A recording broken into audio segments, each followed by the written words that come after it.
his son Mike, his wife Jennifer, they had a little girl, Molly Quinn Sheehan. So 8 pounds 7 ounces, 21.5 inches at Sibley Hospital. So they're all doing well. The father called me 8 o'clock this morning to make sure I got the news. I've already gotten the news. He's been emailed out. That's the way you do it. Pictures and emails out at 6 o'clock in the morning. So we're very glad that for that addition, because the baby was actually due tomorrow, so that's right on time. But the story about Huck, of course, spans a long time, and he's very fortunate to have with us today, all 3 of his children, 5 of his 6 grandchildren, and his 2 great-grandchildren, 2 great-granddaughters. And the one grandchild is not here, is away on a religious retreat, so he was in the pot until this morning, until he was going to be here. So,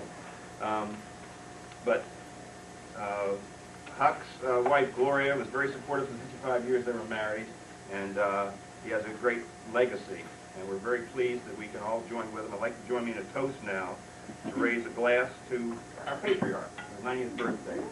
May we all be as fortunate. Here, here. Thank you. Many more years. Thank you.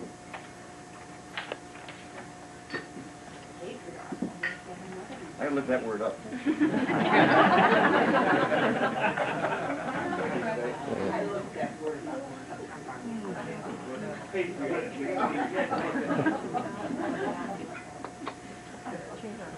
There you go. We've been used to persons.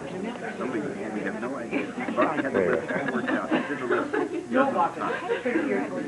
And then people that are in this group, and I'm just happy to be here at my 90th birthday, and I hope I'll have another 10 or 20 years. I'm not sure when.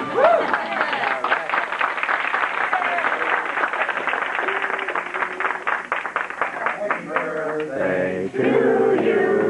Happy birthday to you. Get some pictures. Happy birthday to you.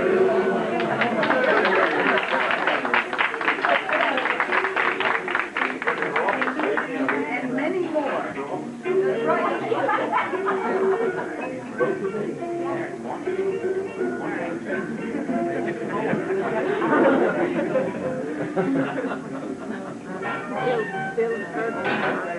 And Jane, she and her husband were at our wedding. What do you go, Mike and Chad? There's Nora. They're all the 20 years old. Amazing. And Laura is up there. I think that's So we have come all the way from Ireland for this party, and that's the only reason she came, just for this party. We didn't owe her a really generous gratitude. Okay.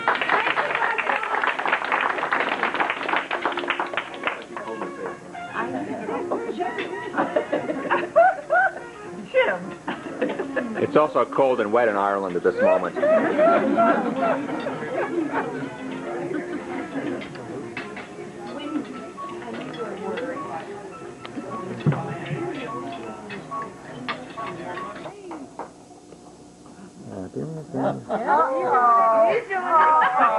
Oh, they got you, Huck. Don't waste your breath. Huck? You'll be there till you're 180. I'm already here. They need a candle.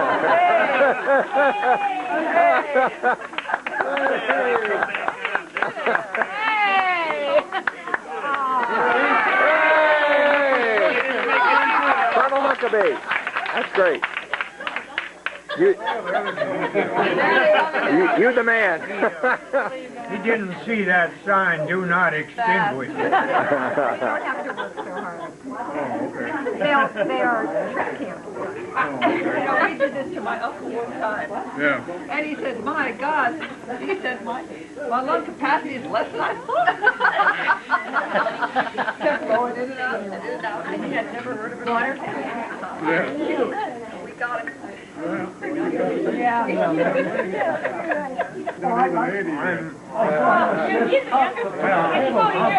I'll be 90 in late April, and he said to me the other day, You'll be 90 before I'm 80. He's a youngster. Yes. That made you feel good, huh? Yeah. Well, Dad, while we're waiting for the cake to be cut, Oops. we thought we'd take a few minutes to look back on your life. The first 90 years, 1918 to 2008. And most of us know the basic outline, but in reviewing the highlights of your life, it's pretty impressive to think that what you've accomplished based on overcoming some significant obstacles. It's also interesting to know how the world in general has changed over your lifetime. You were born in Texas into a large family, 6 kids. Your parents were both involved in church education and church music, not exactly work that makes people wealthy. As a young family, you moved around a lot, following work opportunities, first to California and then to Oregon. But in 1934, when you were just 16, and the country was gripped by the Depression, you quit high school and joined the CCC, the Civilian Conservation Corps, to help earn money for the family. In order to get in, you lied about your age. As far as we know, this is the only lie you ever told. Right. That's a good lie. Right. Yeah. Driving bulldozers and building roads and fighting fires in Oregon, you earned $30 a month, $25 of which you sent home.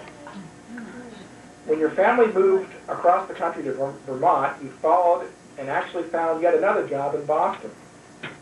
What are the odds of a kid, new to a big city, and not even a high school diploma, landing a steady job with an insurance company during the Depression? But you did. And while you held on to that job, working yourself up from messenger to cashier, you managed to finish your high school courses and get your diploma. And thinking that you might go into the ministry, you switched your day job to a night job and started pre-divinity college classes in Philadelphia. In your first 20 years, a lot of things happened in the world. The first commercial radio broadcast was aired. Penicillin was discovered.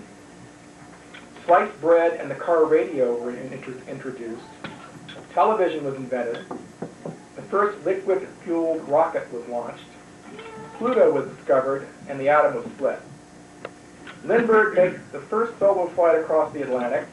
Women got the right to vote, and a woman swam across the English Channel. The Scopes trial was held. Babe Ruth hit 60 homers without the use of steroids. Our national anthem was adopted, and Social Security was enacted. The Hindenburg blew up.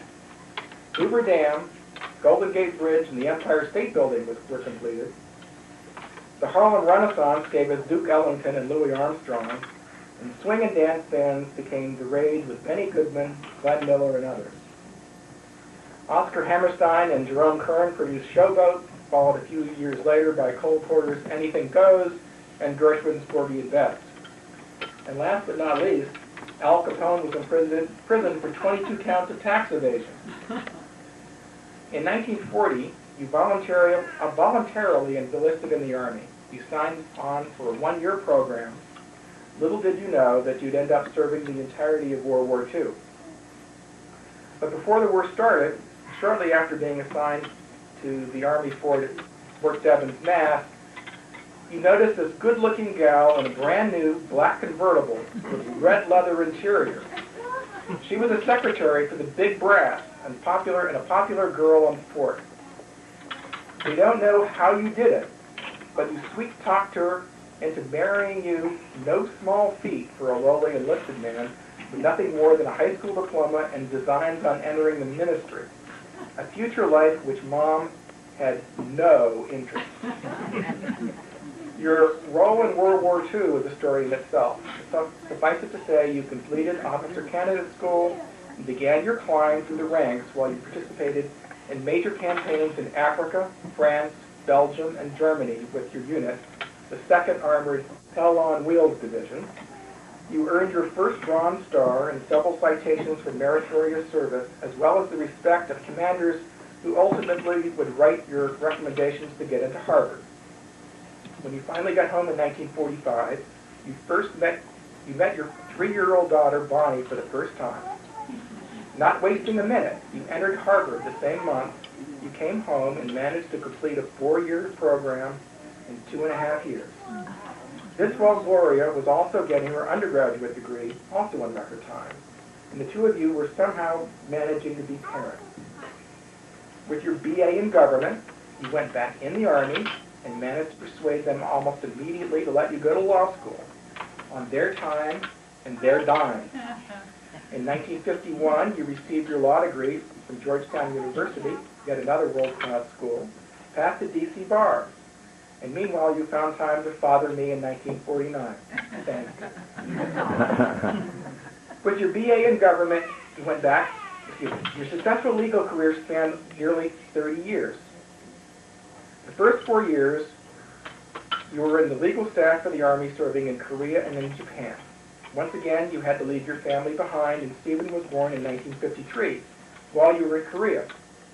Finally, in 1954, we all joined you in Japan, and I think all of us appreciate how lucky we are to have had that experience living abroad. Your work in Korea and Japan earned you another Bronze Star, as well as other commendations. One of your major cases there, defending a master sergeant who had murdered a colonel's 8-year-old daughter, was the beginning of your career-long interest in legal issues surrounding mental disability and psychiatric defenses. We came home in 1955, and although you had met your military obligations in full, you continued to serve in the reserves as a major of the JAG Corps, eventually retiring as a lieutenant colonel. The 1940s and 1950s, and certainly the wars themselves, brought many changes in our country and in the world. The first Jeep was produced just in time for World War II. As we joined the war, Bing Crosby's White Christmas was released. The Manhattan Project was begun, and we all know where that ended. The horror of the Holocaust unfolded. Aaron Copland wrote Fanfare for the Common Man to honor World War II soldiers. FDR died. Hitler committed suicide. And the UN, NATO, and Israel were founded. Nylon stockings, ballpoint pens, T-shirts, slinky toys, and bikinis were introduced. The Polaroid camera, microwave ovens, and the first computer were invented. Chuck Yeager broke the sound barrier, and the first non-stop flight around the world was completed. Stone Age paintings in France and the Dead Sea Scrolls in the West Bank were discovered. The Hammond organ, 33 1/3 LPs, and 45 RPM records were all introduced. The polio vaccine and DNA were discovered, and the first organ transplant was done. The first atomic submarine was launched. Segregation was ruled illegal, and Rosa Parks refused to give up her seat on the bus. Disneyland opened, and McDonald's Corporation was founded. Annie Get Your Gun, Oklahoma, Carousel, South Pacific, The King and I, Kiss Me Kate, and Finian's Rainbow were released, and Elvis gyrated on the Ed Sullivan Show. While you were with your active duty service behind you, you gave the next 25 years to continued federal service, first with the FHA, then as a trial lawyer for the Department of Justice, the IRS, and finally again with the Justice Department. It would take days to describe the cases you tried and the course of events that led you to becoming one of the foremost experts in the country in your specialty, psychiatric defenses and criminal cases, and your establishment of precedents and policies that continue in that field today. Your work ethic, high intellectual and ethical standards, and tenacity were recognized and rewarded. The fact that famous Washington lawyer Edmund Bennett Williams likened you to a modern-day Diogenes carrying a lamp looking for an honest psychiatrist is revealing. But we think your success is best reflected by the respect and admiration of your colleagues, including some of the leading legal minds of your day. What more can you aspire to in a career? It's not surprising that in retirement, you've not only kept completely abreast of your field, including establishment of an active website, but you've published 2 books, had several law review articles and research papers in circulation, and had your work cited by the Supreme Court. In parallel to your own career track, you encouraged Mom and her ambitions. Like you, she juggled work and family responsibilities to earn her graduate degree and pursue her career. As a first-class librarian in both public schools and for the government, she earned her own commendations and awards in respect of her peers. All the while, the two of you managed to keep 3 kids on the straight and narrow through some crazy years, and thanks to your housing decisions, we were able to attend some of the best schools in the country. It's amazing to think that while you were still in law school, you had the foresight and pinched enough pennies to buy the house on 25th Road and hold on to it until when we went overseas. An all-brick two-story house in one of the best neighborhoods any family could hope to live in. When you ran out of projects to do there, you built a house on Monroe Street.